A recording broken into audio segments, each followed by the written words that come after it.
Epidural steroid injection দেওয়ার 1 বছর এর বেশি হয়েছে আপনার, তাই না? 1 বছর পরে ওনার অবস্থা এখন কি? উনি কেমন আছেন? পিএলআইডি থেকে মুক্ত হলেন কিনা? ওনার আগে এপিডুরাল ইনজেকশন দেওয়ার আগে কি অবস্থা ছিল এবং কোনো ডক্টর অপারেশন করতে বলেছিল কিনা?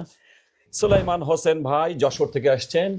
বলেন, আপনার ইনজেকশন দেওয়ার আগে আপনাকে কোনো ডক্টর বলেছিল যে অপারেশন করতে হবে? জি জি কতজন ডক্টর বলেছিলেন?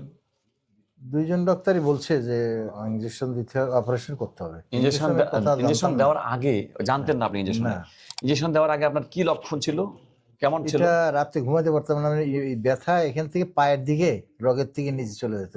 রাতে উঠে হাঁটে বেড়াতাম, হাঁটলে পরে ভালো থাকতাম, আর যে শুইতাম আবার ব্যথা শুরু হতো। আর ইনজেকশন দেওয়ার পরে? ইনজেকশন দেওয়ার পরে আর অসুবিধা নেই, আমি রাতে ঘুমাই। শুকরিয়া আল্লাহর কাছে যে আসলে ঘটনা হলো আপনার কতদিন ধরে ভুগছিলেন আপনি এই এই এটাতে, এই রোগে? এটা তো PLID রোগে?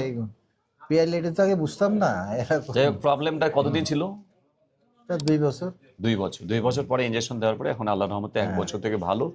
আজকে আপনি আসছেন আপনার ওয়াইফকে নিয়ে, আপনি টোটালি এখন ফ্রি। আজকে আমার কাছে কোনো ওষুধও না চাচ্ছেন না, না। আমি তো দেখাবোই না আর কি। এমনি আরেকটা জিনিস হয়েছিল, সেটার আমি ট্রিটমেন্ট দিয়েছিল যে কাজ চললে যে ব্যথা করতে হবে। শোল্ডার জয়েন্টের হ্যাঁ, শোল্ডার। ওটারও ইনজেকশন দিয়েছিলাম। হ্যাঁ, ওটা ইনজেকশন না, এমনি ওষুধ ব্যায়াম দিয়েছিল না, ব্যায়াম। ও তো ব্যায়ামই ভালো। মোটামুটি এরকম করলে মোটামুটি ঠিক হয়ে যায়। ওকে, তাহলে উনি আজকে এসেছেন। আমরা সৌভাগ্য যে ওনাকে পেলাম, কারণ ভালো হয়ে যাওয়ার পর তো আমাদের চেম্বারে আর আসার প্রশ্নই ওঠে না। কিন্তু যেহেতু অন্য একজন রোগীকে নিয়ে আসছেন, ওনার ওয়াইফকে নিয়ে আসছেন, সেই সুবাদে আমরা ওনাকে পেয়ে গেলাম এবং তাই এই ভিডিওটি করলাম।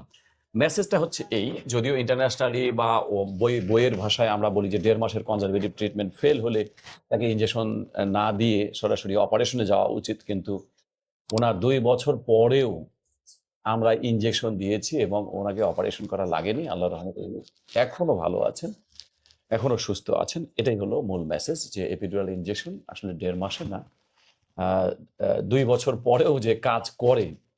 আমার তো মনে হয় না যে আপনার আর পিএলআইডি নামটা মনে আছে, তাই না? না না, ওরকম না। পিএলআইডি নাম ভুলে গেছেন? পিএলআইডি নামটা ভুলিয়ে দেওয়াই হচ্ছে আমাদের কাজ রোগীদেরকে। শুধু শুধু ওই কয়েকদিনের একটু ঔষধ দিলাম, একটু এটা দিলাম, একটু ইনজেকশন দিলাম, কিছু কামাই হলো, এগুলো কি কখনো উদ্দেশ্য হতে পারে? উদ্দেশ্য হচ্ছে এটা যে আপনি যেন স্থায়ীভাবে চিরজীবনের জন্য পিএলআইডির নামটা ভুলে যান।